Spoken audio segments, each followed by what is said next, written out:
Do you believe that if you're against white supremacy, you have to be against voter ID laws?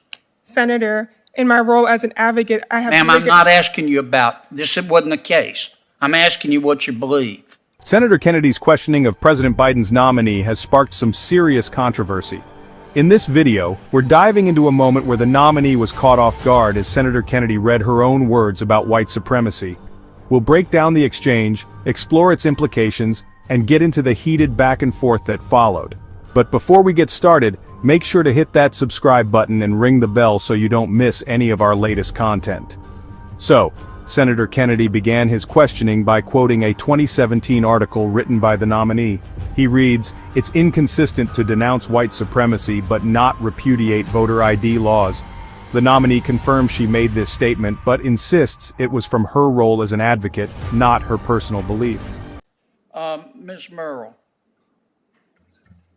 I'm looking at an article you wrote in The Breach in 2017. You said, I'm going to quote, "It's inconsistent to denounce white supremacy but not repudiate voter ID laws." Did you say that? Thank you for the questions, Senator. You're welcome. I believe that was an interview I gave in the days after Charlottesville, Right. and I believe those statements were it was in my role as an advocate regarding my work representing voters in Alabama challenging. So you didn't mean them as a person? I made them in my role as an advocate. Do you mean them as a person? I'm not asking you in your role as an advocate. Do you believe that if you're against white supremacy, you have to be against voter ID laws? Senator, in my role as an advocate, I have... Ma'am, I'm not asking you about this. It wasn't the case. I'm asking you what you believe. And I don't appreciate you dodging my question.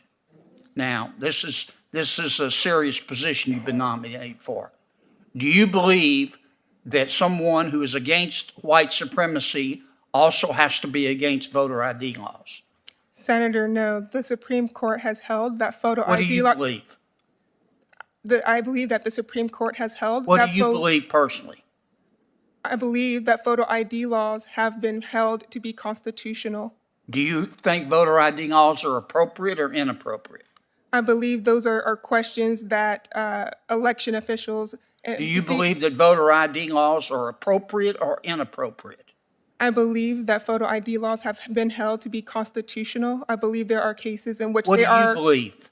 I believe there are cases in which they are appropriate. What do you believe? I also believe there are cases in which they can... What do you believe? Senator, let her answer, please. I'm trying to. We both know what's going on, Mr. Chairman. Let her complete the sentence. Well, let me do my own questioning, Mr. Chairman.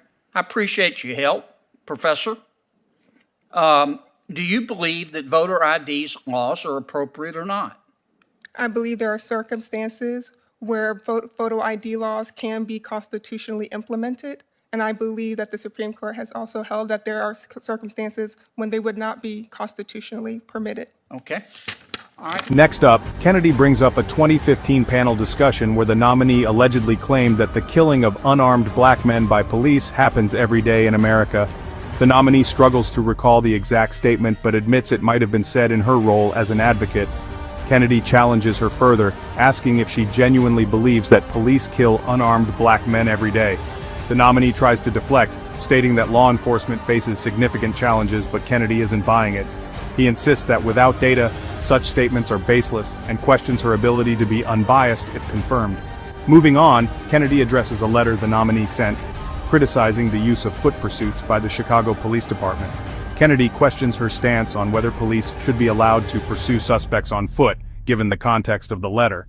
The nominee clarifies that her concern was about dangerous and unnecessary pursuits, not foot pursuits in general. She emphasizes that her recommendations were meant to improve policies, not to eliminate them entirely. In another part of the exchange, Kennedy brings up a tweet from the nominee, suggesting that judges might be influenced by protests. The nominee insists that judges should remain unaffected by public opinion and focus solely on the law and facts of each case. Kennedy probes further, asking if she truly believes judges could be swayed by protesters. The nominee reassures that judges should and would adhere strictly to legal standards. Finally, Kennedy revisits the topic of voter ID laws, referencing a 2021 SPLC report where the nominee reportedly said such laws are burdensome and serve no legitimate state interest. The nominee struggles to recall the specific language but stands by her commitment to uphold Supreme Court decisions. Kennedy questions whether she still holds these views and demands clarification on whether she believes voter ID laws are appropriate. So, what do you think? Leave your thoughts in the comments below. I'd love to hear from you. And remember, if you enjoyed this deep dive into the Senate hearings, hit that subscribe button and stay tuned for more content like this. Thanks for watching, and see you in the next video.